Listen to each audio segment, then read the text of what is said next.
In the small Igbo village of Umunachi, where the laughter of children filled the air and the community thrived on the bonds of family and tradition, a peculiar tale unraveled that left the villagers forever changed.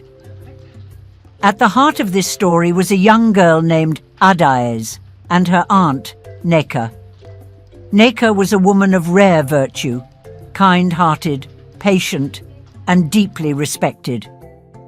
Despite her misfortune of being confined to a wheelchair after a tragic accident, her radiant personality brought light to everyone around her. She had taken in Adaeze after the death of her brother, Adaeze's father. While others would have turned the girl away due to her unruly nature, Neka believed in second chances. Adaeze was a strikingly beautiful girl, but her beauty was overshadowed by her terrible attitude. She had a sharp tongue that she used recklessly, cutting down anyone who crossed her path. Elders whispered behind her back. Children avoided her insults, and even animals scurried away when she approached. It seemed that no one could escape the sting of her words. One morning, Neka was seated under the mango tree in their compound, peeling yams for lunch. Adaeze strutted in, laughing mockingly as she pointed at a neighbor's son with a crooked leg. "Look at him!" she jeered loudly, ensuring the boy could hear. "Is that a leg or a bent stick? Hey, Chineke, what a disgrace!" Neka's heart sank. She called Adaeze over and gently reprimanded her. "My child," she said softly, "words are powerful. They can hurt more than you realize. A kind word can heal, but a cruel word can destroy." Adaeze rolled her eyes. "Mama Neka, stop preaching. That boy should fix his leg before walking in public. It's not my fault he looks funny." She walked off, laughing at her own cruel joke. Days turned into weeks, and Adaeze's behavior worsened.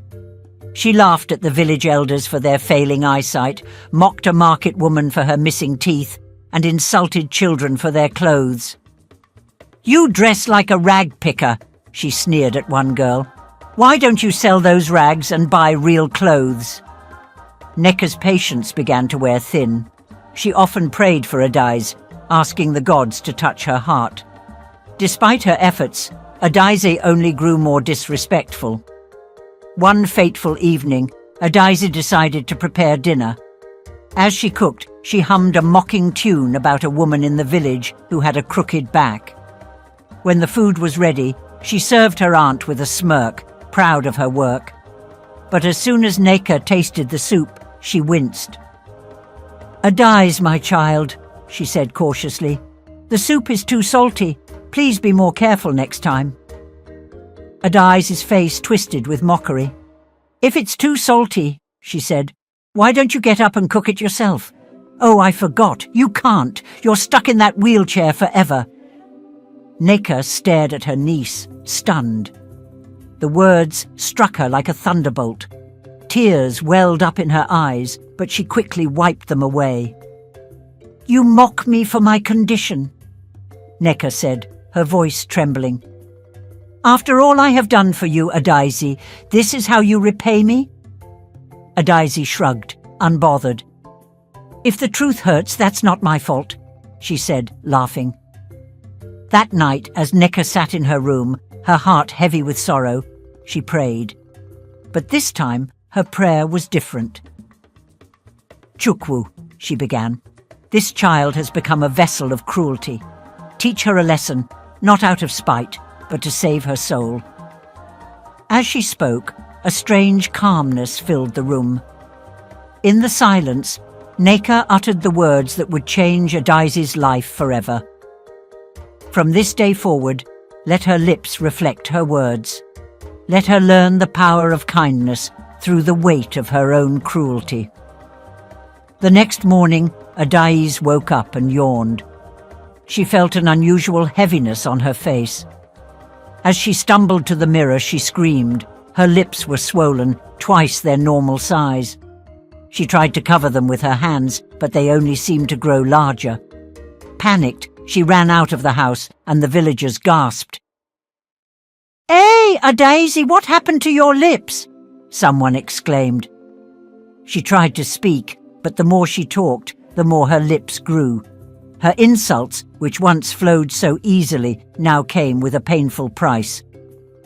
"Mock me again!" shouted the boy with the crooked leg. "Let us see how big your lips will get." Adaze became the talk of the village. Every cruel word made her lips grow larger until they became so heavy she could barely lift her head. Desperate, she returned to Neka, who was sitting calmly under the mango tree. "Auntie, please help me," Adaze cried, her voice muffled by her enormous lips.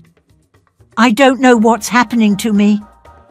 Neka looked at her niece with a mixture of pity and resolve. "My child," she said, "your words have always been sharp, but now they are heavy. Do you now understand the weight of what you say?" Adaze nodded, tears streaming down her face. She begged for forgiveness and promised to change. Over time, Adaze began to choose her words carefully. She complimented the boy with the crooked leg, apologized to the market woman, and treated everyone with respect. Slowly, her lips began to shrink, though they never returned to their original size, a lasting reminder of her past. The villagers marveled at the transformation, and Neka smiled, knowing her niece had finally learned the lesson she had tried to teach all along.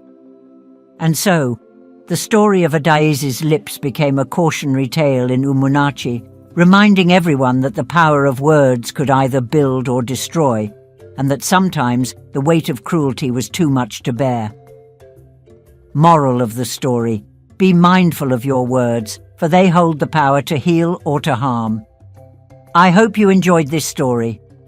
Please don't forget to like, comment, share and subscribe, and also do well to check out our other stories. See you in our next story. Bye, guys.